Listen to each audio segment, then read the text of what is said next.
Well, welcome to another episode of West Virginia Right Now. I'm your host, Chris Miller, along with Wes Thompson. And we are here with someone special and very, very different. With us today is Sam Salz, who is a native of Philadelphia. And Sam is not only a practicing Orthodox Jew, but he is also the only one to play one Division I football and actually make the team in the entire country of the United States. And we have Sam on as a special guest to talk about a couple of different things. One is determination and perseverance, but two, there's an indirect connection to the state of West Virginia, which is his coach, Jimbo Fisher, is a West Virginia native. So, Sam, welcome aboard, man. Thank you very much. Thank you for having me. Glad to have you here. So, I've got a bunch of questions for you. First off, did you play football in high school? No, I didn't. There was literally no opportunity because I went to a small Jewish high school, and that's just non-existent, especially in like my area. So what all sports did you play? I played tennis, I played soccer for 2 years, I played basketball for 3 years, 1 year in high school, and I mean we had like a hockey team, like a floor hockey team that I started, and I also did bowling in high school. So you played a lot of sports. Yeah. Pretty athletic guy, but you never played organized football before. No, nothing aside from like what we did in gym class or anything to that extent. So did you watch a lot of football and know about it? So that's the funny thing is that I didn't really watch that much football growing up either. This just keeps getting better and better. Yeah, no, it's just like completely random. It's like almost like a side quest, but it's a main quest. And it's Texas A&M. We're not talking about like some small unknown football school. You decide to walk on at Texas A&M to play football, yes, and have never played football before, and also have not really like watched a lot of it. Yeah, well, I mean, like there was always something in my mind that was telling me I had to play college football, which I'll probably get into later when I actually talk about the story. But yeah, I didn't really watch football. Definitely didn't watch college football. Very different from what I do now, pretty much. Holy moly. What made you want to do this? So I think that in order to answer that question, I have to segue in like to the very, very early part of my life. I had a stepdad at a point in my life, and I've never told this straight up to anyone except for my mom, because she's the only one that knows this. Are we recording? Okay, good. When I was about 3 or 4, my mom got married, so I had a stepdad, and I came from a complete like pretty much Russian background. I grew up with my mom and my grandparents. My grandmother is from the Soviet Union. My grandfather, his grandfather was his father was an art dealer. He's like completely out of the sports world, completely, and so he's an artist. So growing up in my house, it was like it's a very like European almost style type thing because my grandfather was from New York, but art is more obviously hails more from that European sense of life, and like so aside from like sports that I would play, it wasn't a huge part of my life, especially football. Baseball was a lot larger, but my mom ended up getting married when I was in about 4th grade, for about a year and a half, and I had a stepdad. His family was like the quintessential like American lifestyle, like Sunday night football, barbecue with the family, Sunday night NASCAR, yeah, like Mountain Dew, and the thing beef is jerky, right, and the thing is like this is the automatic first time weapons, ranch dressing, ranch dressing, America. Yeah, for sure. Okay. Like this is the first time I truly really experienced that. And for that year and a half, we would go there pretty much like every Sunday, every other Sunday, and we would partake in these things that are traditional American, pastimes. Yeah, exactly.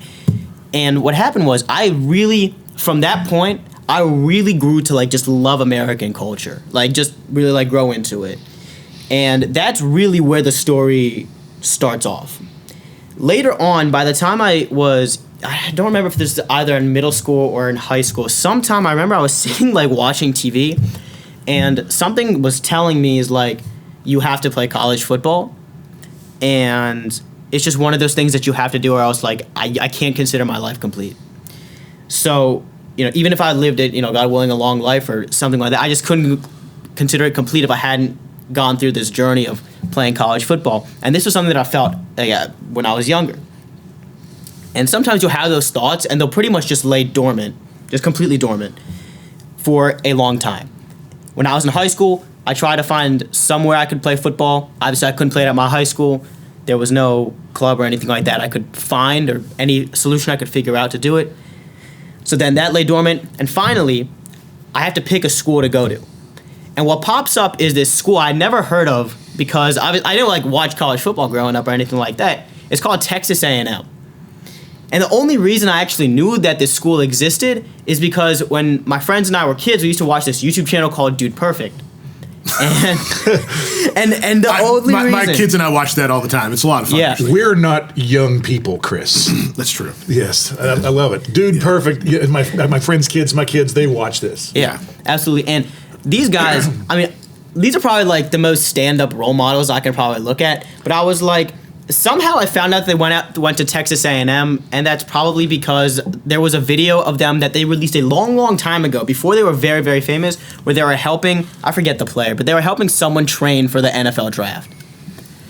And that's how I found out about Texas A&M. And I was like joking about it with my friends that I was going to go to Texas A&M. We never thought it was going to be a reality.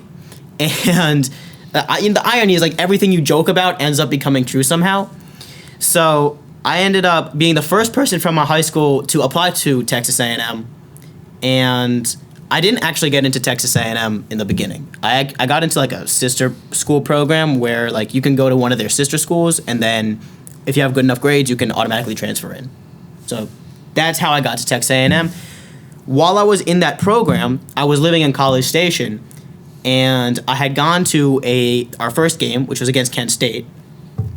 My friend got me tickets. I showed up like after the half, and I'm sitting there, and like finally, like the thoughts coming back to me, and it's just like, yo, I can do this. It's like I was just like remembering watching the players run by me because those seats were like very, very close to the front, and I was like, yeah, I can do this. I believe I can do this.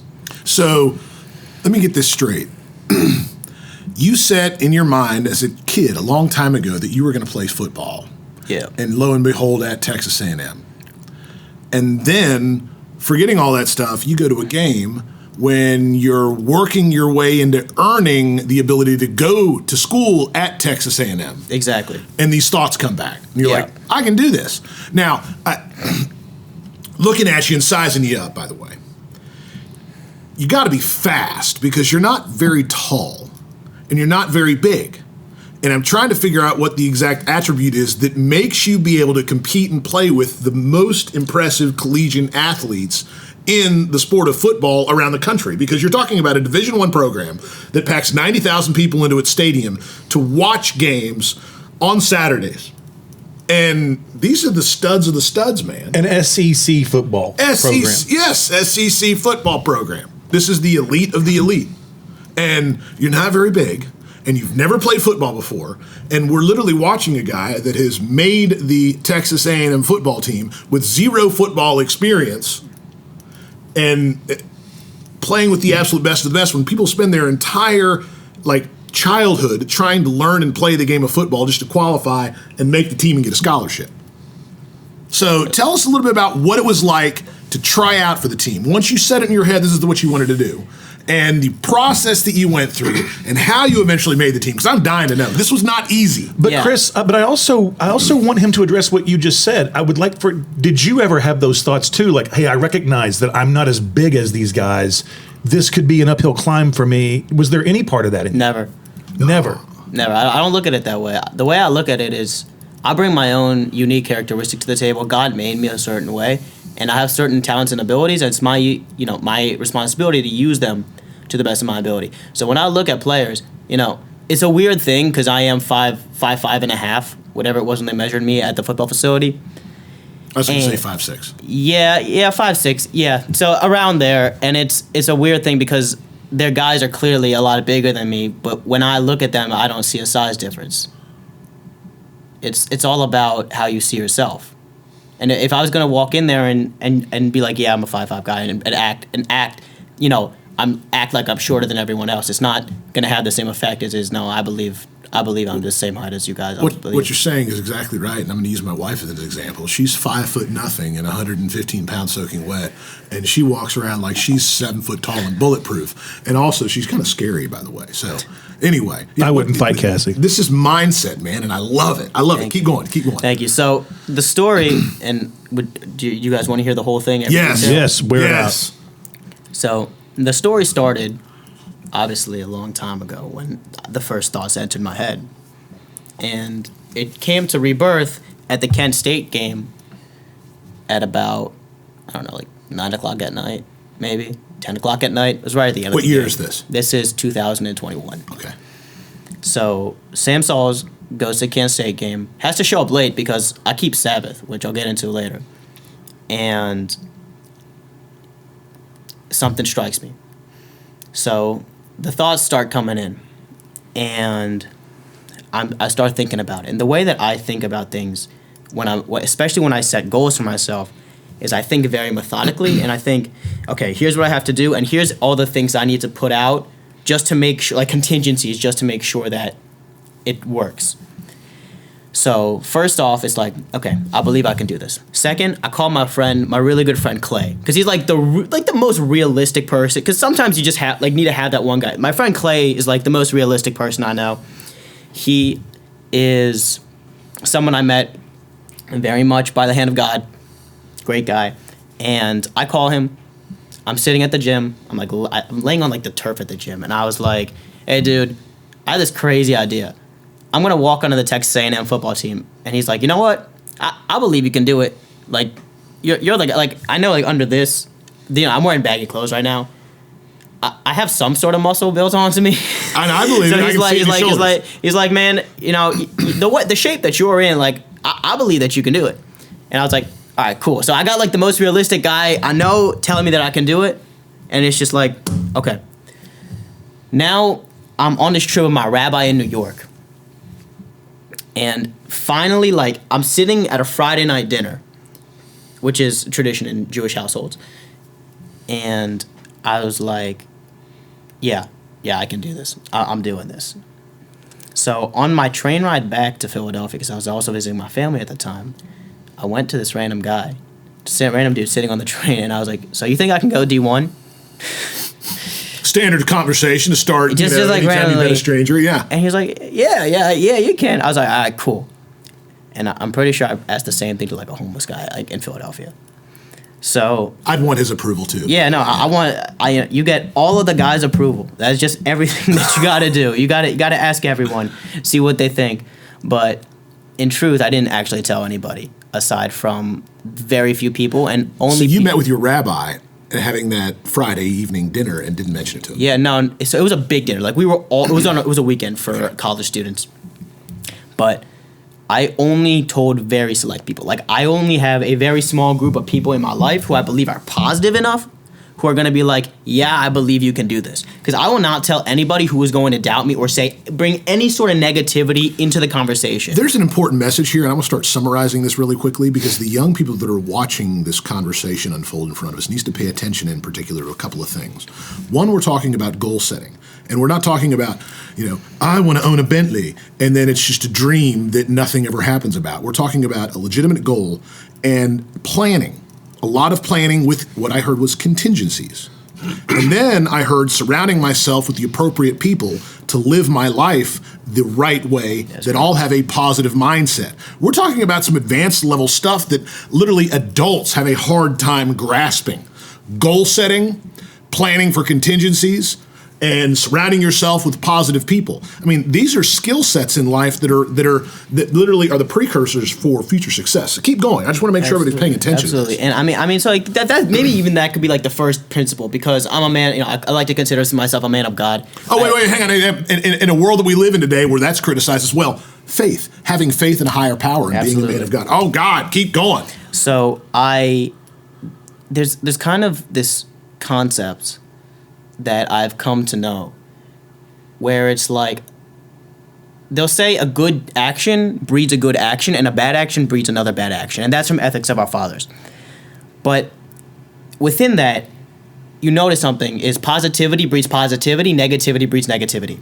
So I don't like when I'm going forward on a goal, anybody's going to be negative, I will not tell about it. I will only tell people I know who either believe in me, who are going to be positive about it, or going to be like, all right, man, let's see what happens. Like something that's going to be like that. So that's who I told in the beginning. But aside from like the guy on the train, but like they don't really know me, so it's a different story. But hold on, let me address that real quick. So here's something else that's a very prevalent part of all of our lives, and that's social media. And a lot of people, when they have something they want to do, they love to go on social media and say, I want to do this, and then all these comments come in, Yes. and it's filled with people they know or half know or don't know at all. Right.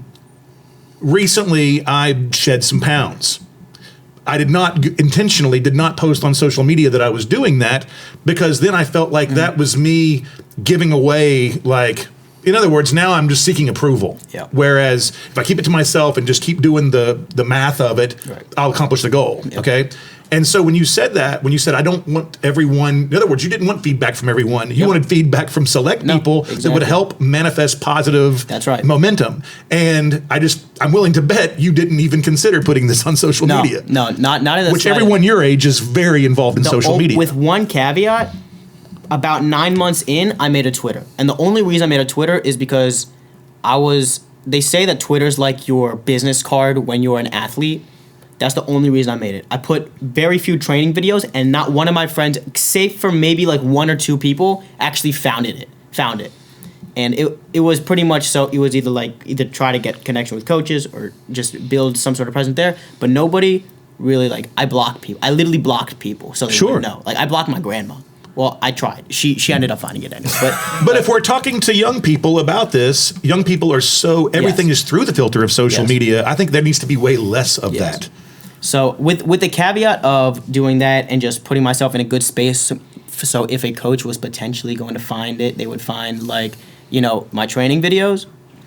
With that caveat, I'm a very much of the philosophy where you don't show a trophy until it's won. And that's how it began. So now we have the inception. Moving on from that, I come back home. This is October of 2021 from the Strip in New York. I brought my cleats with me, and the cleats that I had were my old cleats from soccer. These are $20 Nike something. They're awful. I promise you they're awful because I got shin splints within 3 weeks of using them. And there was this field that right outside the gym where I would go, and it happened to also be shared with the cricket club. So this is where I started going. I would run outside. I would run, just practice sprinting, do whatever, work on form, and that was pretty much what I would do for 3 weeks. And 2 weeks, 3 weeks, something like that. Something came to my mind, and I was like, okay, well, obviously I have to figure out the whole process of how I'm doing this, because didn't play football in high school, so what are they going to, test me on? How physically built do I have to be? Who are the guys I'm competing against? What are they having us do? And I was like, well, the only logical thing is I should go watch a tryout, because I literally can't try out. I'm not an official member of the school yet. I'm in a sister school program. But why can't I just go watch the tryout? I don't see a reason that anything should stop me. So any rational person is, I go to the website, look for the emails. Okay, who's the administrator for football? Okay, is this her email? Call her up. Hi, my name is Sam Salz. I'm going to walk on this coming season. That's another key thing. I never said I'm trying to walk on. I said I'm going to walk on, because you have to believe that you're doing it. You have to have the visualization there. You have to believe it. If I don't believe it, who else is going to believe it? I'm trying to create the example right here. So hi, my name is Sam Salz. I'm going to walk on to the football program. Would it be possible for me to come watch the tryouts? Because X, Y, and Z, I'm not eligible for trying out this season. Oh, okay, yeah. Well, we don't typically let people come watch the tryouts, but here, you can email this guy, and he might let you come. Okay, fine. Hi, my name is Sam Salz. I'm trying to walk onto the football program, or I'm walking onto the football program. Can I come watch the tryouts? No response, because the guy actually ended up leaving to work at, I think, another school. So, okay, no response from this guy. Do I hit a dead end? Of course not, because you just got to go around it. So what happens is it was a Saturday night, and I happened to be hanging out in my room, and I found this radio show. It's called the Jimbo Fisher Radio Show at Rudy's. And what it is it's a radio show where the head coach every single week does a live radio show at this country and barbecue store in College Station. And you can come and you can write in questions. So I was like, that's the place I got to go to. Because it's like, if you don't hear back from the guys, you always got to go to the top guy. You can't not do that. The perseverance that you're showing right now is mind-boggling to me. I can tell you, dealing with the current labor force, if I hired new employees that were your age, 90% of them, if I said do this and it wasn't very thorough and actually step-by-step everything that you had to do, they just sit on their hands and go, I don't know where to begin. And yet you're not taking no for an answer, and you're showing nothing but perseverance and continuing to drive forward to meet your goal. Keep going. This is impressive. So, okay, here we go. So now, find out when the next radio show is. I got sick that week. I was like, all right, crap. Guess I'm going next week because I wasn't trying to get the coach sick, obviously.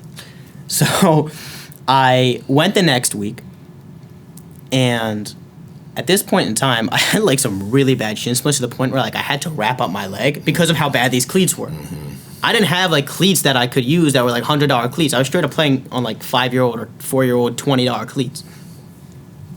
So I make it over to this radio show, and I wrote out my question on this little piece of paper. What do you look for in a walk-on? And I hand it to the guy who hosting the radio show, and I go and sit down. Ironically, the only seat left that was open was the one at Texas A&M Athletics. It was the table that's like reserved for Texas A&M Athletics. I was one of very few students there. Most students don't know this show exists. And when I told people, like, what, you can just go meet the coach? I was like, yeah, you can. And they're like, that's crazy. So it's pretty much me. It's a bunch of people who are, I think maybe some of them are retired, maybe some dads with their kids, you know. Very few, some students come over and have him sign stuff. Fans. This is all football nuts. Yeah. So I'm there. The radio show starts, and you know what's going on. Finally, they get to my question, and there's a clip of it somewhere online. So, hey Jimbo, what do you look for in a walk-on? And Jimbo gives a 3-minute answer. Or Coach Fisher gives a 3-minute answer. It's a really good answer. I can't say it, word for word, but he says, I think the first words are like, well, walk-ons are very, very special type of person, and then I think it ends with like, and we're very fortunate to have them as a part of our program. It gives a great answer. So sit through until the next, when the segment ends, you can go up and sign stuff. So I was like, okay, I'm gonna go up this guy. I'm gonna have him sign some stuff. So first, I gave him my yarmulke to sign. I'm sure he's never seen one in it. I mean, he might have seen one, but I don't think he's ever had to sign one. They're all over the place in Texas. Yeah, exactly. What are you talking about, Sam? Exactly. I was But he's going to remember you. Exactly. Yeah, exactly. And I'm sure, he's probably never had to sign anything like that before, so I had him sign that, and then I had them sign this little sheet of piece of paper. And I carry this piece of paper around. I don't carry it around with me anymore because the goals on it have already been completed, thank God. But I had this piece of paper and I have a new one now, that I would read every night before I went to bed, every morning when I woke up, and during my workouts. So let me dig into this really quickly. Going along with summarizing everything that you do that leads to your success one is visualization, continuous visualization, and the second one is developing thorough habits. Yeah. You're describing habits here. Yes. So keep going. This is good. So I had this piece of paper, and I told him, I said, before I even had him sign this stuff, I shook his hand. I said, hi, my name is Sam Salz. I'm going to walk on. And he looked at me. I remember this very, very, it was kind of like, I think he was a little bit taken aback for it, and he just says, I'd be honored. So then I had him sign the stuff. I gave him the yarmulke, and then I gave him the piece of paper. I said, I look at this every morning when I wake up and before I go to sleep. He didn't see what's in the paper. Most people did not see what's in. No one knew what it was inside that paper except for me. Tell us what's in it. Now I can. So it says, this year, I, Sam Salz, made the Texas A&M football team this year. I, Sam Salz, became the first Orthodox Jew in college football. I, Sam Salz, a member of the Texas A&M football team while being Sabbath observant and keeping all the laws of Judaism. That's what it says inside the paper. I had him sign that piece of paper, and I would look at that paper 2 to 3 or 4 times a day. So that happened. I went back to my seat. I got goosebumps, by the way. Yeah, that's cool. So I went back to my seat. Radio show ends, and I'm walking outside. This random guy think he was drunk. Comes in, he's like, "Hey, bro, can you buy me dinner?" And I was like, "Okay, sure." So I went in and I bought him dinner. And the store was closing up. Everyone had left. The last people in the store were me, this guy, the employees, and Coach Fisher, and I believe either an assistant of his or the group that travels with him to these media engagements. And his posse, if you yeah. will. Yeah. So I got this guy his dinner. He was like, "Thanks, bro." I was like, "No problem." I walk up to Jimbo, and I say, "Hi, my name's Sam Salz. We spoke earlier, and I asked him a few questions. Do you have any advice for me about walking on?" I pointed to my leg. I was like, "As soon as this heals up, I'm back to training. But is there anything that I should know? Anything I should study?" And he gives me the answers like, you just come in, work your tail off, make sure you do everything, physically fit, everything like that. And finally, at the end, I say, "Can I come watch the walk-on tryouts so I know what to train for?" And he goes, "Of course." And he gives me, I don't remember what the guy was. I have his business card somewhere in my wallet still. But he gave me this guy who was maybe his assistant or something whatever it was. The guy says, "Okay, here's my business card. Email me when you come back from the break, and I'll get you set up so you can watch a tryout." Great. Okay. So that happens. I email him the next day. "Hi, mister." I don't know if I'm going to mention his name. Following up, by the way, that's another one that needs to go on this list. Thorough follow-up. Yep. So next day, "Hi, mister." X, Y, Z. I'm not going to mention his name just for, purposes that probably, just professionally. And I say, thank you. It was nice meeting you last night. I will email you in January when it's time for the tryout. And he was like, he emails me back, and he says, "Awesome, Sam, it was great to meet you. I'll let you know about the tryout." Great. That goes on. I get back on my feet. I'm that type of person who's like, I don't really like to take off days. So sometimes if I injure myself, I might push myself a little bit past the injury. So I don't know what that's like at all. Yeah. So I get back to the field and I keep on training. And this is the one, and I'm going to make this distinction because there's a later part in the story. This field is outside of one of our rec centers. It's in the polo field pretty much, by the polo field of the school. And I've trained there. Winter break comes. I go home to Philly. It's a lot colder in Philly than it is in Texas. So I'm practicing running my 40 and I pull my hamstring. And obviously when you're like in the situation that I am, it's like I gotta train. I don't have time for a pulled hamstring, but at the same time, I can't do anything. So it was very frustrating. Unfortunately, I made it worse because the next day, I decided to see if I could get into the Eagles, Eagles practice? Because it was still January, so they're still in the season. So I drove by the Eagles stadium to see if I could get in. I couldn't, but there were these kids from South Philly playing tackle football, and I asked them if I could join. Exactly what you're supposed to do with the pull. Exactly, yeah, exactly what you're supposed to do. And I kind of walked half the time, but at least I caught a touchdown, so that was fun. Yeah. I assisted in a tackle. I ripped a guy's shirt, so it was a good time. No, it was a good time, but my hamstring was definitely messed with.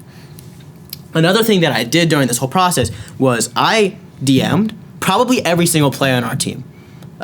Most of my teammates can probably go back to their DMs and they'll find me somewhere in there asking, "Hi, my name is Sam Salz. I'm welcome to the football team this coming season. What's your advice?" I emailed these guys. I DM'd coaches. I DM'd even NFL players, people who started off as walk-ons. So one guy I DM'd. I don't know if y'all know JJ Burden, but he was a wide receiver he was a walk-on at Oregon. I think he may have played for Atlanta and possibly Kansas City. So I DM'd him. I DM'd some of our other players. One of my teammates, Andrew, I DM'd him and he actually responded to me and he's like, "Hey Sam, I'm gonna, let's get on a call." And I was like, "Oh hell yeah!" So I'm like, okay, well, I can't really do anything. I can't run. So my day consists of pretty much just watching film at this point and just learning the rules of the game, because for those of y'all that don't know, football is a very, very complicated game. It's not like there's so much intricacy that goes into it. And then there's yearly rule changes from the NCAA that kind of tweak stuff. So. Yeah, absolutely. So there's just so much, and obviously I want to interrupt real quickly and summarize one other thing really quickly. If you listen very close, add to this list that we're discussing when it comes to the key elements to success is thorough research, which you did an incredible amount of research about people that were walk-ons and that were current Division I football players and contacted them to ask them for advice. Yes. By doing thorough research. Just yes, keep going. absolutely. So this player who responded to me, Andrew, a great friend of mine, we got on a call and I told him the story. Finally, at the end was when I mentioned, I didn't play in high school. And he was like, oh, dude, I'm not sure they're going to let you on. I was like, no, don't worry. I got faith in God. Whatever's meant to happen is going to happen. And he's like, I like that attitude. So we would get on a call, just get advice. I'd message him like about workouts and stuff like that. And that's pretty much what happened. So now, finally, I come back from that break, and I email the guy. Hey, Sam Salz, can I come watch the tryouts? Where should I be? X, Y, and Z. Because I saw that they already released the graphic on Instagram for, hey, walk-on tryouts are happening. Here's where it's happening. You got to do this to sign up. Obviously, one of the requirements is must have played in high school. But,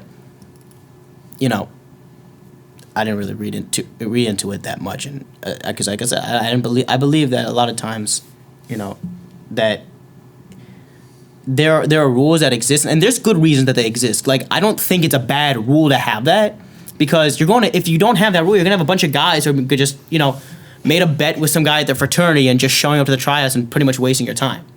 Like, you can, right? It's not necessarily a bad rule to have, but I think a lot of times those rules are made for general terms, and there's always exceptions to the rule. I think it's an important thing to know. Kind of like the speed limit, right? Yeah, there's always sure, an exception. Sure. But there's always some sort of exception, and you just have to believe. I believe that I was going to be the exception, or that in fact, I didn't even believe it was going to be a problem. Truthfully, I barely even looked at it, to be honest. So at this point, I messaged the guy and I was like, all right, can I come watch the tryouts? The guy doesn't get back to me. I was like, oh boy. So, okay. I have the location of the tryout. Well, I'm just going to show up, see what happens. So I went up to the... Don't take no for an answer. I love it. So I took my yarmulke, the signed yarmulke, and the piece of paper. It's very important for this next part. So I went over to the walk-on tryouts. They're signing people in. Okay. I come up. My name is Sam Salz. I'm not trying out, but I'm coming to watch a tryout. Well, who said you can come? I said, well, the head coach did. And they said, and then they're like, Jimbo? I was like, yeah. And then, I don't know if y'all, there's a story in the Bible of Judah and Tamar, and she pretty much pulls out like his staff and his signet ring to prove like that the child is hers. So I pull out the yarmulke and like this and the piece of paper. I was like, well, here's the signatures. And they're like, all right, you can go in. So they're like, just stay to the side. So I did that. I went in, and I talked to all the people evaluating us. I was like, okay, what do you look for in a walk-on? What's the point of the, what's the point of this drill? What are you looking for in this drill? Introduce myself. Hi, my name is Salz. I'm walking as a running back. What weight should I be at? 160. That's what the assistant at that time told me. Watched the whole tryout. I took a notebook with me, and I wrote down every single drill they did. How long it was, what they did, how many reps it was, to the point where I even wrote down like the stretches. Because I was like, if I'm going to do this, I'm going to do everything right. And leaving no stone unturned. Sorry, keep going. Tryout ends, and I'm leaving. And I notice there's a practice field, or there's a field. I call it the practice field. But there's a field right outside of their practice field on the other side of the fence. I was like, this is a lot nicer than what I've been at before. And I said to myself, I'm going to come out here to practice, because not only am I going to be around the players, because that's a really important thing, is that I believed I was part of this team. I never believed I wasn't. I believed the whole time that I was training that I am a part of this team. I'm just training on the other side of the fence. So I went to this practice field every day, and the other thing is the energy is completely different because you're in a place, you're constantly looking at Kyle Field. You're visualizing the goal as I'm going to play in this stadium one way or another.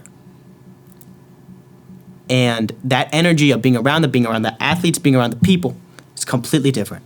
So that day I decided I'm coming out to this field to train.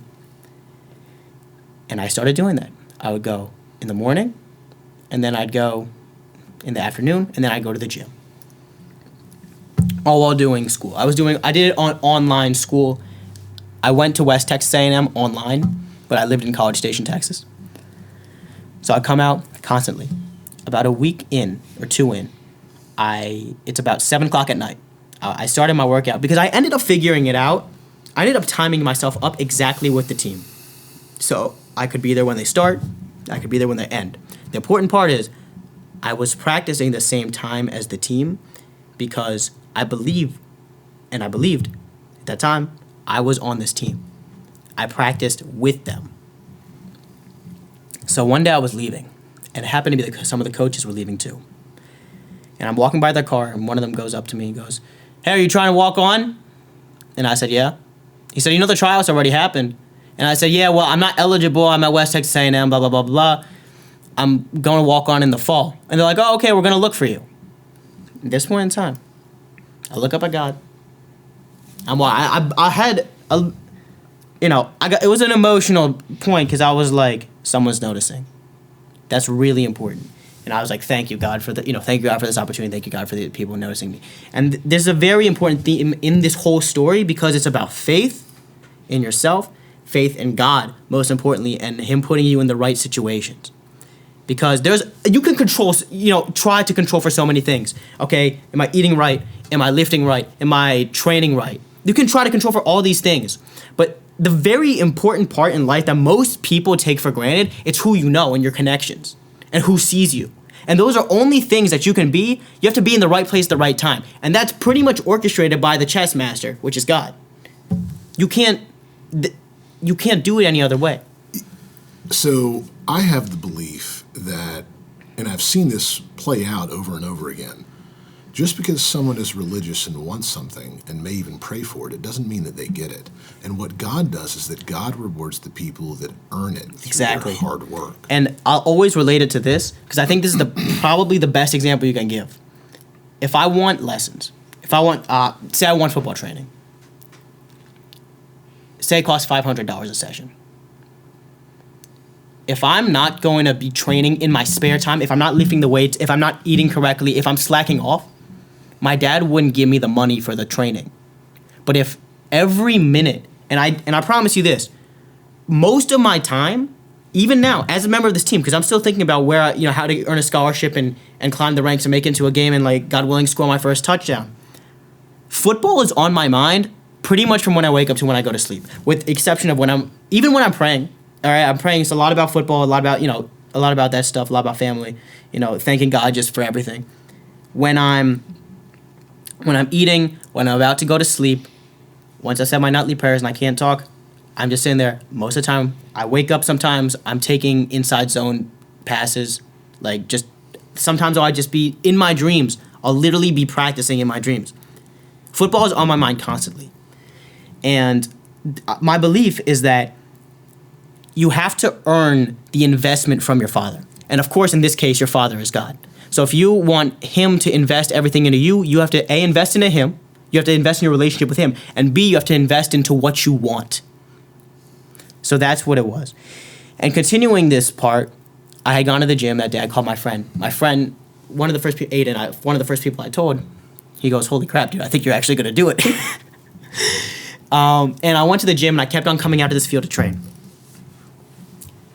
Now, here's the thing. At this time, I was about 145 pounds. To get to 160 is a very long road, especially because if you want to keep your speed and keep muscle on. The other thing is, I keep kosher, because I'm a practicing Jew. There's no kosher meat in College Station, save for Friday nights when my rabbi makes the big dinner at the synagogue. At this time, there was nothing. Now you can buy chicken and stuff like that, but at this time, there was nothing. So I bought rice, I bought beans. And I would make huge quantities of rice and beans. So I would literally get home. Sometimes if I was doing work, I'd get home I go to the gym like 10 o'clock at night, get home 12 o'clock at night, cook a whole can of beans. It's about 500 calories, and about 1,000 to 1,500 calories worth of rice. That's a lot of food to eat when you're my size. That's like 2 hours worth of eating type of food. So, well, what I would do is, and this would pretty much be every night, aside from Friday night, obviously, and Saturday night is my Sabbath. I would be eating this food because I had to gain the weight. Okay, here, big plate. It's about this size, piled with just beans and rice, pretty much. And if I could get salmon occasionally, something like that. And I would put my computer on. I'd turn on Darren Sproles, who is a 5'6" running back. Deuce Vaughn, he's just declared for the draft. He's a 5'6" running back at K-State. Turn on this. Okay. Watching film constantly. Just of these guys. While shoveling rice and beans. I got told my coaches about that, but I'm not sure they understand to the magnitude. Just shoveling beans and rice to my mouth, watching Darren Sproles. Okay, how does he use his size to his advantage? Because I always believe my size is my advantage. I really do believe that. Okay, how is he running? What's he doing? What are the techniques he's doing? Okay, now, I don't know anything about football. Okay, so. Okay. Didn't know anything about football, right, but I'd imagine by now. Right, yeah. By now. Okay, now, different zone, different covers. Okay, different techniques. I did research into being a great special teams player because you got to make it to the field as like a special teams guy. So I was like, okay, how can I be the best gunner I can be? Okay, split up positions. Okay, formations, just terms, all of this stuff while I'm sitting there just eating rice, and it's about 2 hours worth of this stuff. I've got a question real quickly about nutrition, and I think we need to clarify to the viewing audience what it means to be full-on kosher. Means that you can only eat animals slaughtered in a certain particular religious way. There are also particular guidelines that go along with it. When you can eat, what you can and can't eat. Share a little bit of that with us. Yeah, so absolutely. So within laws regarding meat, it's just there are certain animals that aren't kosher. Those are pork. Can't eat pork. Right. So any animal that has split hooves and chews its cud, I think it's like maybe considered a ruminant or something like that. I'm not entirely sure. I took you can eat cows, though. Cows have ruminants. Yes. Yeah. So cows, any animal that both chews its cud and has split hooves is kosher. As for animals, then it's got to be slaughtered the right way. It's got to be killed the right way. It's got to be soaked to make sure there's no blood, because we can't have any sort of blood in the animal, so it's completely not kosher. The blood can't have been killed in a way. The animal can't have been killed in a way that makes it super stressed. So there's a whole process into just making sure the animal itself is kosher. Then there is fish. Fish just have to have fins and scales. Birds, there are certain birds that are just pretty much listed off in the Bible. So like chicken's one of those birds. That's there. And then dairy's pretty simple. It's just, But you can't mix dairy with proteins. Other proteins. Well, meat. With meat, yeah. You can't mix dairy and meat. So if you eat dairy, you can wait you have to wait pretty much an hour before meat. If you eat meat, there's varying customs. I hold that you have to wait 6 hours between meat and dairy. So meat's typically a night meal for me. But that's pretty much the extent. But just to clarify, you can't eat a cheeseburger, but you can eat a chicken taco as long as it's kosher with cheese on it. No, you can't have chicken. Okay. So that's the thing. So later on there was because chicken and beef were kind of indistinguishable a while back in a stew. They kind of were like, all right, we're just going to make sure mistakes don't happen. So there's a decree that you can't have chicken and cheese together. But that's a whole other conversation. All right, whole other conversation. Anyway, lots of dietary restrictions. Yes. And you are doing something that is very, very rare, which is you are bulking up without getting access to much protein by eating rice and beans in incredible quantities. Yes. Is that and like lots of peanut butter. What about protein powders? What about I have protein acids? powder. Okay. Yeah, absolutely. So I have. What about creatine? I don't do those types of things. I'm very of the belief of like, if I'm going to do something, I'm going to do it super 100% naturally. I know like creatine is like, it's a natural thing, naturally occurring substance. It's found in meat. But yeah, but I'm like, for me, it's just, I'm going to do this completely raw. I'm a big believer in that. It's just like, you got to do it that way. So I did that. And it was kind of crazy. Because like, I remember I started this in about February. And every night, it was straight up torture. I won't lie to you. Like, you gotta love the process, but eating that much rice and beans at like 2 a.m. is While watching 2 hours worth of film. yes, it's torture. Yeah. And that's what I would do. But anyway, back to the field. So I was training at the field, and my hamstring wasn't fully healed. So this story is really, really important. I'm training at the field. This is about February. And it's about nighttime, so they just finished up practice. One of the scout team quarterbacks comes out and asks to throw some passes to me. And I was like, okay, that's cool. I couldn't catch any of the passes. I couldn't run fast enough because my hamstring was just still completely jacked up. And I was getting worried. I was like, okay, well, I have all this field work, but I'm not catching any passes or doing anything with the ball. What am I going to do? So I was like, okay. I start praying. It's obviously like the only solution. It's like, God, please, please help me figure this out with help me catch passes really well and stuff like that. The next day, I'm training at the field.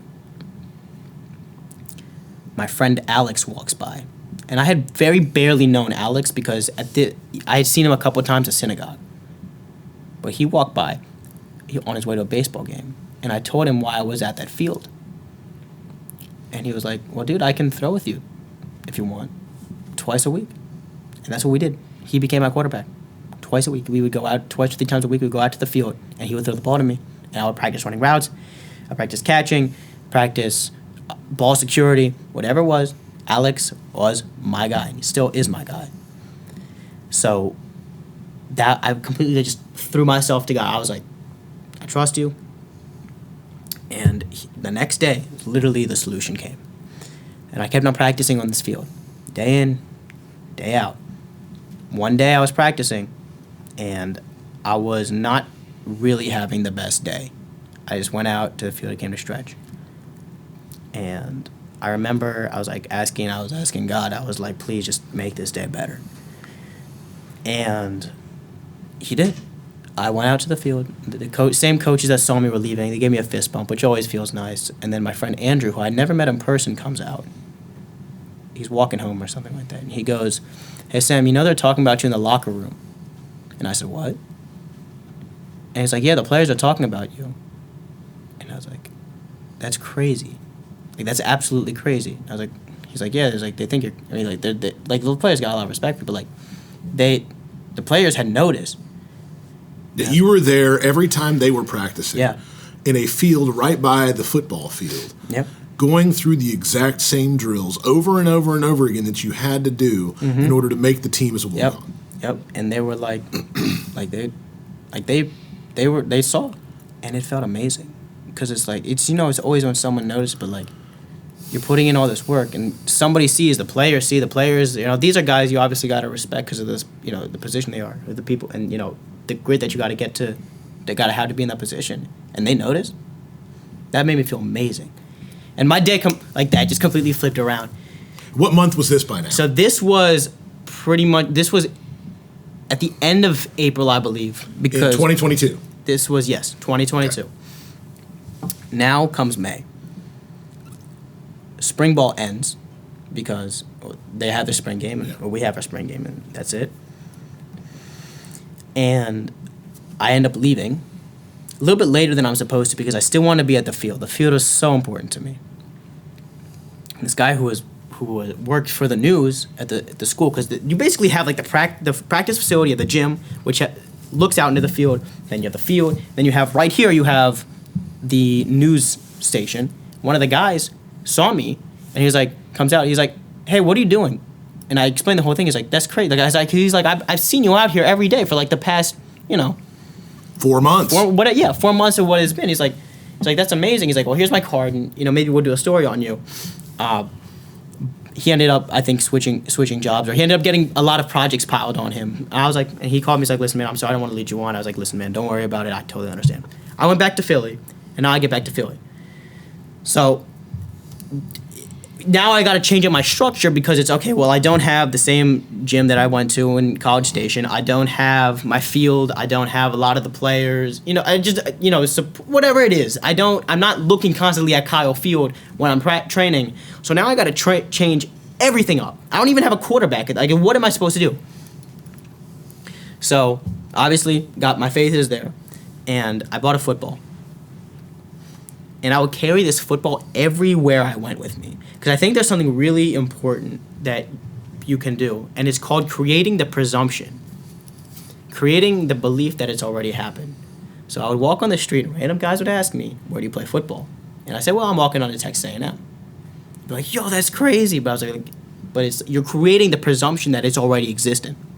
And it's not like I wasn't lying. I said, no, I'm walking on. I've been training for this. So like, I didn't never lie to anyone, God forbid. I was just telling them, this is what's going on. I'm training for this to happen. And I started walking around with this football everywhere I went. I'm in my building. There's a guy who cleans my building. And his name is Derek. Great guy. He's like, where do you play? I told him what I'm doing. It's never using the word trying, but what I'm doing. And he refers me to his friend Chris, who played at Millersville, which is a D2 school. He now trains running backs. And I was like, that's great. So I met this guy, Chris. I started going to him. He started training me, teaching me more of the formal, like the cuts and everything like that. He's got more equipment than I obviously have. More experience, too. Right, so I would go to him once a week. Otherwise, I would go to the gym, I would go to the field, and then I would go to this hill. There's a hill by my house, and I would run up it. One day while I was running up it, this guy named Mark, he's about 50, 55, he was on a smoke break. Or he wasn't on a smoke break. He was just smoking outside of his house, out of his building. And he was like... Yeah, those things happen. He was like, asking me, he's like, what's going on? He's like, what are you doing? I was like, well, I'm walking on Texas A&M. He's like, oh, that's great. He's like, that's great. He's like, you got hands? And I was like, well, we'll see. So he threw him my ball, and he threw a little bit to me. And then there was a field. I was like, let's go throw over there. So I was like, this guy's got a really good arm for someone who's like 55. Like, it's impressive. And Mark became my quarterback.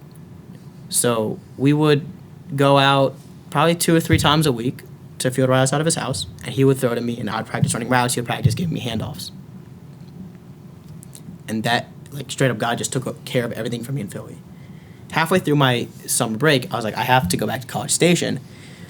I need to be back at the field. I need to be, I have to do my orientation, because at this time, I got a 4.0, and I had gotten into Texas A&M. Congratulations. Thank you. Yeah. So I got into Texas A&M, and they had their new student conference that you have to go to. I wanted to be back in my field. The problem is, college towns are dead in the summer. Like when I say dead, dead. Nothing going on. There's nothing going on. Especially if it's the only economic driver in the area, too. Yeah, absolutely. So I was there. Like, this is just a moment, like, my rabbi lives right off of campus to accommodate the students' life, and they do awesome stuff. Like, they were barely there. There's just nothing to do. So I was like pretty much like really, really alone at this point. Save for one of my roommates who was there, in and out. So I went back, and Texas in the summer gets really, really hot. I remember we were there one day. I think the temperature was 110. The field was 116, 117. Oh, and I still went out to the field. So I went out in the mornings a little bit, around 12 o'clock. Like right after when I wake up. By the way, that's not the morning when you're an adult. Yeah, right. Around 12, unless he means 12 a.m. Yeah. Well, what happened is... I was out till 12 a.m. the other night. I would wake up, and then I pray. My prayers take about somewhere between half an hour to an hour and 20. It depends on just me. I understand. But I pray for a very long time, and then I have to make myself food. So, like, apples or peanut butters or eggs or whatever it was that I was eating. And then finally, make it out to the field for about an hour. Get out there, run, practice. And at noon, by the way, in Texas, you chose the hottest time of the day. Yeah. Yeah. And I don't think that was for naught. That there was a reason I did that. Because it's like, you have to do something crazy. You have to be the guy who practices in 107-degree heat. So I went out there, and I would be out there for about an hour, and it was crazy. It was crazy. Less torturous than eating the beans and the rice, but it was crazy. One day I almost ran out of water. I think I almost passed out on that field. But I would go out, I would do my running, I would do my footwork, do whatever I can, and they had some guys there. Some guys there were obviously training over this time. Obviously, fall camp doesn't start until I think like August. So they were just guys there in July and they were training. And I was just working out on the field and they saw. And they would always at this point in time, like the guys would just start cheering and they would drive by and they would be like, yo, let's go. Like they just, give like little things. They were always really encouraging. So I would go on this field, I'd do my work, and then if I hadn't passed out, I'd probably get some coconut water at H-E-B. And then I would go home, I'd go to the gym, and after the gym, I'd come back by sunset, continue training for about an hour. And I would do that.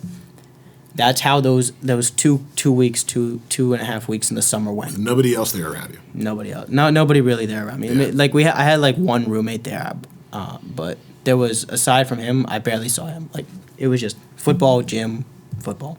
So that goes on. Go back to Philadelphia, finish off my break. Now go back to Texas. The key part here is that there was never a fall tryout announced. And while I was there, I was there because I was asking people. In Texas, I was like, okay, well, anybody that I saw outside of the facility, I would just walk up to, when is the fall tryout? And they either couldn't give me an answer there or, whatever it was.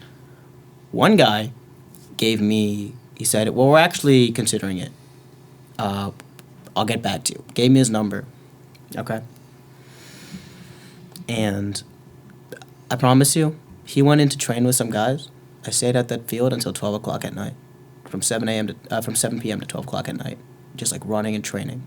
I was like, nothing else to do. So I was just training out there. I chilled a little bit with like this random toad that was sitting there. So you didn't lick the toad, did you? No. Okay, all right, good. No, so I just went out. I just trained that whole night. I wanted to be the last one to leave. I didn't know when they were gonna leave. They straight up stayed there for freaking ever. Like they left at like maybe 12:30. I had a flight to catch the next day. Anyway, I went back to Philly, finished that out, come back to Texas, went as a tryout. I was like, all right, well, one guy who's the equipment guy in the summer told me that they were full on roster, completely full, 130 out of 130. And I was like, okay, well, I was like, at this point, I was like, I have faith. I'm going to be here in this as a player this semester, one way or another. And my dad at this point is calling me because he's been, he's obviously been very supportive of this process. He's like, son, when are the tryouts? And I was like, well, here's the thing, right? I don't know. But I have a feeling, I have a really strange gut feeling. And it's just sometimes you have the feeling like it's not like you're predicting, but like you just have a feeling this is probably going to happen. I said, you know what, they might put me on the team without trying out because I was like, if something happens, they free up or something like that. That's just what I told my dad. And he obviously was like a little bit weary of the answer, but I was like, I got my faith in God. I know what's going to happen. I know it's going to happen. So, come back to College Station, and I go back to Coach Fisher's radio show because it had started back up. I walk up. What happened? I thought there was going to be a fall tryout. It was like, it wasn't exactly like that. It was like You already given the coach some. no. It was like well, I was like, hi sir, nice to talk to you. He was like, when's the tryout gonna happen? Is it gonna happen? And he sent me to his assistant, I believe, and she sent me over to the associate athletic director of football. So I went over to him. I gave him my number, and he goes to me. He says, "Okay, Sam, if we have 130 guys. We already had to cut 5 guys. If someone quits, I'll give you a call." And to me, that's a great answer. I was like, okay, I'm happy with that. My dad was like, my dad and my friends were like, my friend that I called, he's like, dude, you really think like they're gonna call you? I was like, yeah, I believe they're going to call me. And I went back to the radio show, and I befriended the people at the radio show, who were all like around like I think somewhere between 50 and 70. And there were these ladies, and they would always just call out. When I show up to the radio show, they'd be like, hey, Jimbo, he's here. He wants to play. That's great.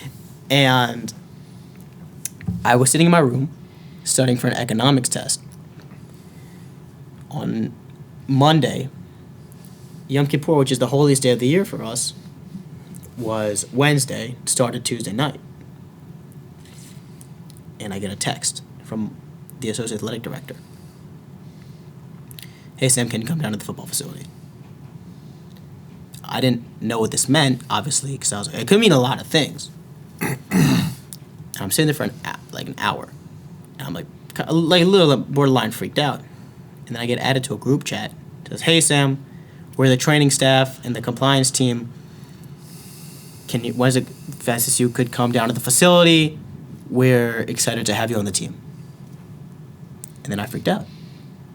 Because I was like... So that's how you found out? That's how I found out. There was no, So there was no reveal. There was no tryout. And there was no reveal. It wasn't like, and let us pull back the curtain and he wins. It's like Ta-da. a text that's like, oh, by the way, you're on. Yeah. No, it wasn't. It was just like that. And I showed up to the facility.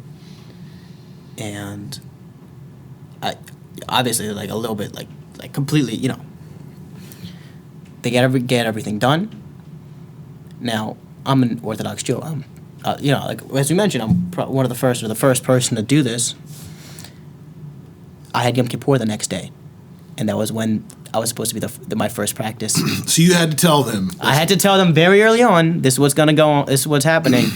I obviously I want to be completely honest with them, transparent with them. I told them as soon as they measured me for my jersey, I told them, listen, I can't play in day games. I can play in games after sunset on Saturday night. And they're like, okay. And thank God they've been amazing about it. Like, they've been absolutely amazing. But can you go to the day games? So, not really. Not really, yeah. So, You don't dress for the day games? I don't dress for day games. I don't go to the day games. But if it is a night game, what I do is we cannot drive on Sabbath. I walk about 2 miles to the stadium. I have a Tanakh, which is 5 books of Moses, and I have a Talmud, which is a whole debates over Jewish law. And it's one of our main sourceologies of law. I take those with me. I go to the player lounge, and I study until the Sabbath ends. I say my nightly prayer. I get dressed, and I come out to the game. And thank God Texas A&M has been amazing with that. Like, absolutely amazing.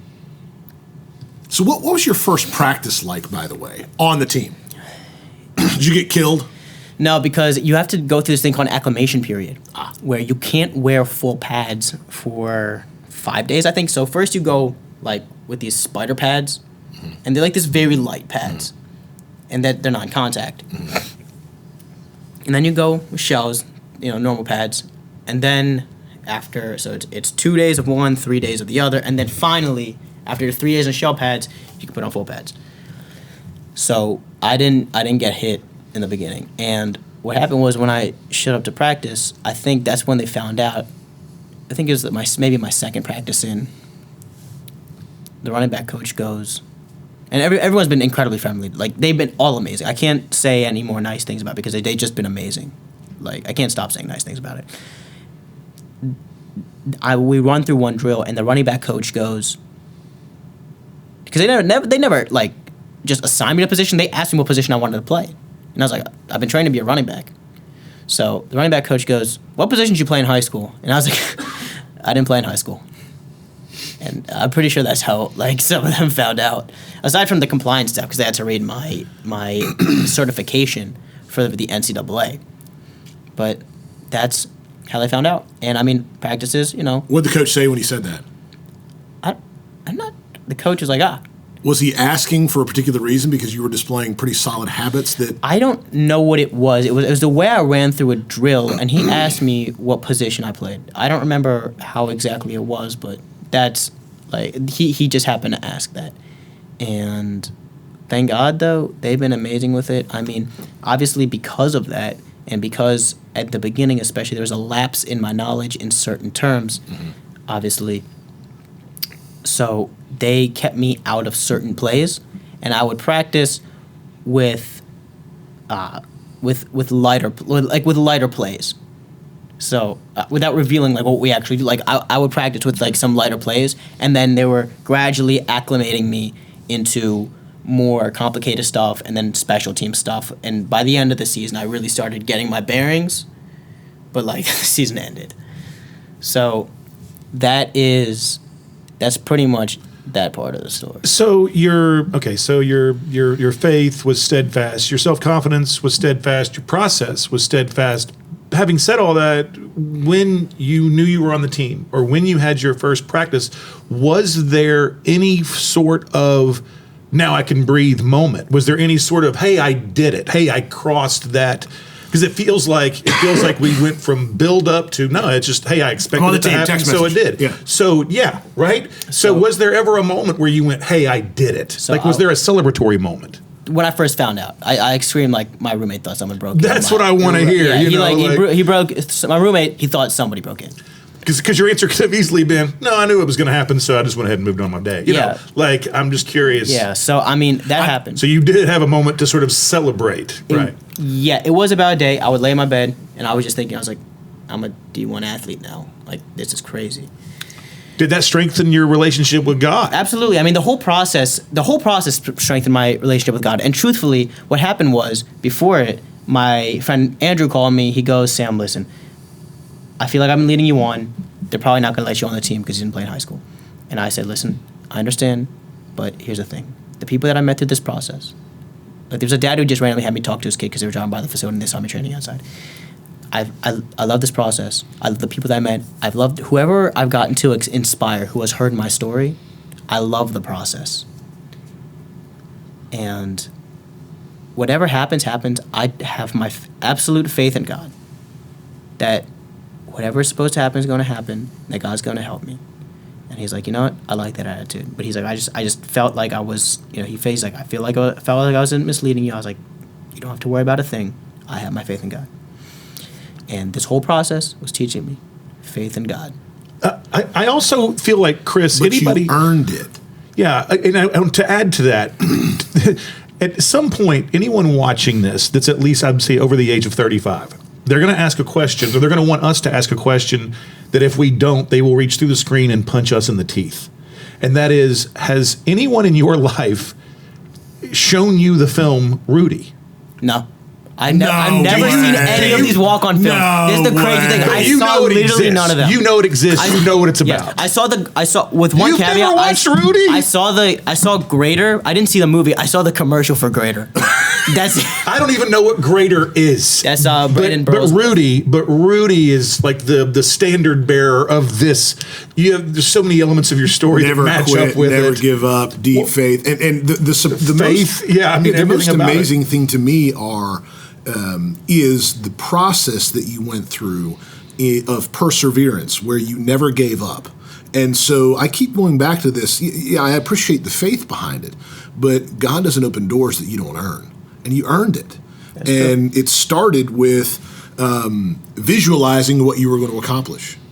And then it led to developing all the deep habits to make sure that you were successful. Yep. And then it led to an incredible amount of hard work.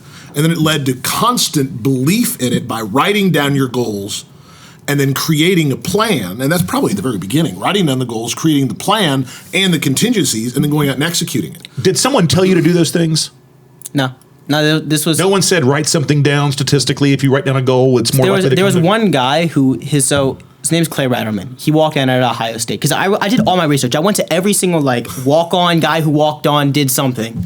I messaged all of them. This guy sent me a Google Doc of his advice. One of the things was write down your goals and look at it. That was the only thing. But nobody ever said to get it signed by the head coach. But I was like, why get it signed by the head coach? It's an official thing. It's stamped. Exactly. But you know what? The craziest part of the story is that, I feel like sometimes in your life, God plants little hints. And you don't see them until later because, things have to align. But the coach that brought me on is Coach Jimbo Fisher. Born in West Virginia. The first person that took me out to actually show me conditioning drills and throw a football with me was Mr. Fisher, the producer, right here. Took a Nerf football with me when I was in 3rd grade, and we went out. That was the first experience I had, really, with the sport. And now here you are back in West Virginia, coming full circle, telling this story about overcoming exceptional odds, having faith, goal setting, thorough execution, never giving up, developing habits, and accomplishing something that has never happened in the history of Division I athletics in collegiate football. Have you been approached at all from I don't know, from schools, from any institution that wants you to come and motivationally speak? So, Because your story, like we were talking about earlier about whether or not this connects to the state of West Virginia, every student in the state of West Virginia, really any adult, any human should listen to the story, but typically a student athlete would really benefit from listening to this. so personally, I don't know how many people actually know the story itself, because I was on KBTX, which is like the College Station news. I was in a lot of the Jewish school, not Jewish school, but like a lot of the Jewish news, because obviously it's a big thing for the Jewish community. So aside from that, I'm not sure how much is really out in the broader sports sphere. Like, so I mean, nothing aside from like one Jewish men's club organization has asked me to come speak, but I'm more than happy to speak to anyone if the engagement comes up. I'm more than happy to do it. Well, and obviously your Jewish faith is very important to you, but I mean, this story is non-denominational. Yeah, absolutely. This story is, Absolutely. as Chris said, also about perseverance and working, in other words, creating your own luck, right? Absolutely. Well, that's the thing is like, I remember I heard this thing. There's like, you ever seen people who just never get lucky? Yeah. And the person who was playing, I think it was straight up on a TikTok I saw, is like, it's because they don't have God's favor, and you have to do something to earn that first. The people that have terrible luck are also constantly complaining about how they're getting shortchanged. You Right. you have to look Write at that every down. situation. Every situation you look at has to be a positive. Like, it doesn't matter. It doesn't matter what it is. You have to look at it and say, this is for the good. There's something positive that's going to be born out of this. And you may not know what it is. But you can't, like, if I was going to be the guy who'd be like, okay, well, I didn't get an answer from this guy, whatever. You just got to be like, okay, this is just going to be better part of the story. And that's what it was. But there's another important lesson here, which is the overlapping of faith with science, in that human cells, when they replicate, they're more prone to health and success when surrounded by positive energy as opposed to negative. And the same thing with human beings as a whole. The same thing with animals.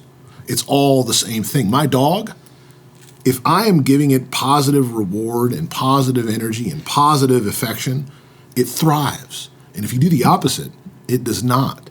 It's the same thing over and over and over again. Absolutely. And that's the thing. I really, really do my best to tune out anybody who's a naysayer. And at this point in time, like, a lot of people obviously got kind of proven wrong, like through the story, but like, I really do my best to keep it positive. And I gotta be honest, like, Coach Fisher is really a positive guy. Like, every time I tell him a goal, he'll be like, all right, it's time to work. Like, I came on the anniversary to his radio show on the anniversary that I first met him. And I said, it's the anniversary I first met you, and, blessed to have achieved these goals. And now I have to have new goals. And he said, what is that? And I said, I'm going to earn a scholarship. And he's like, time to work. But, like, that's what it is. The people at the facility are positive. The players are positive. The coaches are positive. You got to be positive. You can't not be.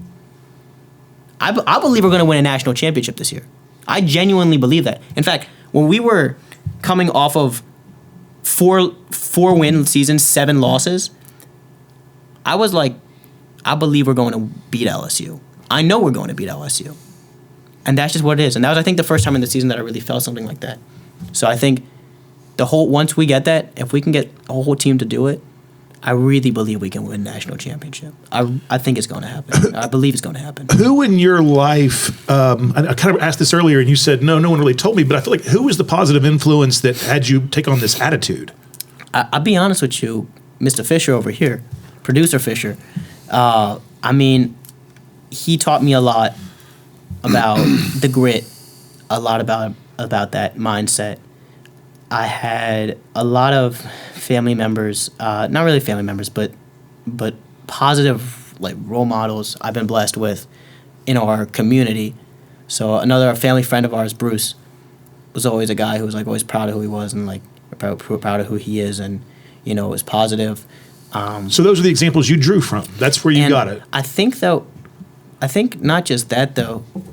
There's something in me that just always was always aired on the side of positivity and throwing, like, faith, like, just myself to faith, because that's sometimes, like, when you go through really crazy situations in life, and I'll be honest with you, I've been blessed with every situation that I've been with.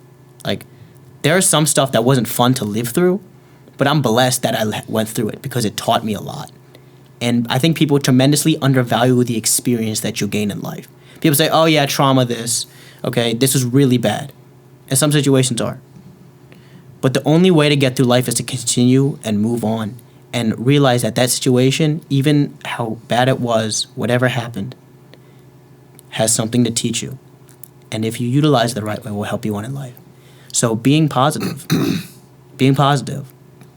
was pretty much how I survived as a kid. Through whatever, what was going on in my life, I always said, I'm grateful for my life. I'm thankful for the situation that I'm in. Doesn't matter what the situation is.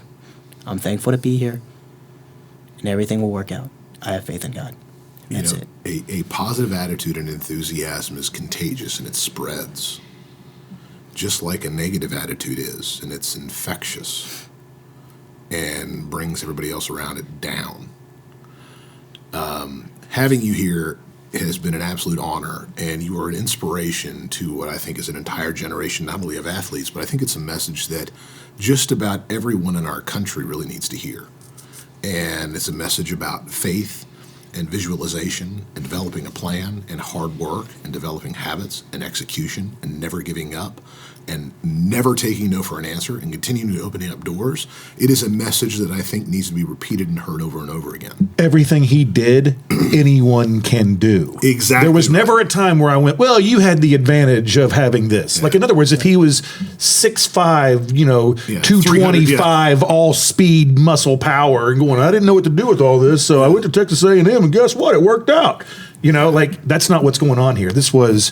He's 5'6", and also another, I don't want to say disadvantage, but there's a disadvantage when it comes to having the desire and the faith to adhere to your religious principles through the entire thing, which actually made it even tougher in certain circumstances. And but that's the thing. So, like, people would come up to me, they'd be like, okay, well, college football plays on Saturday. What are you going to do? I was like, that's not an issue. I look at the schedule. I went back 10 seasons. One day I just said I went through 10 seasons worth of Texas A&M football. We have the benefit of TV revenue, knowing that college sports still is a real big business, yes, and most absolutely. of the games of big SEC teams happens in the primetime games. Yes. That's exactly it. I looked at all the schedule and I was like, we have a range of playing 4 to 7 games after the Sabbath, and on top of that, we got a bowl game, and God willing, we'll have a championship game this year. New Year's Day is Monday, I believe, so that means playoff game is going to be Sunday night. Monday is going to be Monday, I believe. The next Monday after that is when the championship is going to be. I don't see any issues this season. I love it. So just a little bit of insider football here while we've got you. I'm on the board of governors for a university, and I am the chair of the athletic committee. Mm-hmm. And I've experienced some inside information on the impact that certain new rules are having on collegiate football, in particular, the new NIL rules, and then also the open transfer portal for all of collegiate athletics. And it is crazy what is happening to college athletes, as well as college football fans and college basketball fans all around the country. Because now it used to be something didn't go your way, you're a player. You got to grind it out and move on to the next season. And now you can just go, I'm not getting enough playing time. I'm transferring. Well, and that combined with the NIL creates a very interesting mix. It is a very interesting mix. Yeah. So, it's I would say I'm not too much at liberty, because I'm very, very different, in my situation of what's going on. Obviously, we've had a lot of transfers this season, and then. But did you bring in any really good athletes as well? Yeah, I believe that. I think we brought in 2 guys so far. We brought in a cornerback from UNC, and did we also bring one in from? We brought someone in from Florida State. I think he was either defensive positions. So I think probably also either a cornerback or no, it was a D lineman. It was D line. But that's so far what we've done. I think that. I don't know. It's very different. So, like, 'cause, like, the thing is, like, I understand why NIL exists, and I think it's an important thing because I think a lot of times people, negate the fact that athletes are people too. Athletes got families, and all those things, being mentally tough, mentally strong is a very important thing. And sometimes that NIL money might be enough to help athlete move their family out of poverty. Like Sure. there's a lot of positives to it, but there's always just a balance of what happens, and it's like you got to be you got to have the heart to play, and that's what it's like. I'm rooting for TCU in this championship tonight, and the reason's not. When was the last time you thought TCU would be in a championship? By the way. It's what's right with the current football Yeah. playoff. Yeah. Personally, I wish they would expand it further, but we can have that conversation. But the point is, it's like it's the heart of the team. This is a team they did not bring in a lot of recruits or anything like that. This is a team that has heart that I can see at least watching them play. Yeah. This is a team that has the heart to win. I think one of the reasons Georgia won was because of Stetson Bennett. I think he's a walk-on. I mean, the guy went back to JUCO. He came in. This is his dream. I think he's got incredible heart. You have to have the heart to win. And then it's just finding the balance between just bringing in, the money, being recruited, and having the heart to win. Because I genuinely believe in all my teammates. I believe that if we come out and put our heart out, and obviously, it's a tough thing to say because, yes, I haven't seen the field yet. But, I've had the heart to get to at least the stadium. And that's one of the things I love about you, because even in the conversation talking about an open transfer portal and NIL money changing what could be college athletics, you go right back to hard work, perseverance, dedication, and heart.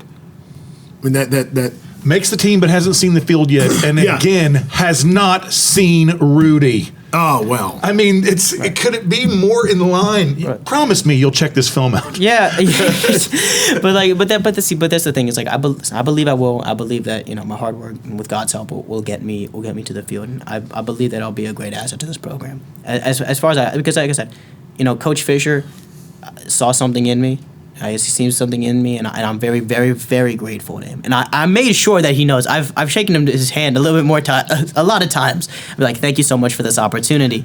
But I want to show him that, I'm not just coming in here. I'm coming in here to work. I'm coming in here to play, and I'm going to contribute as a player.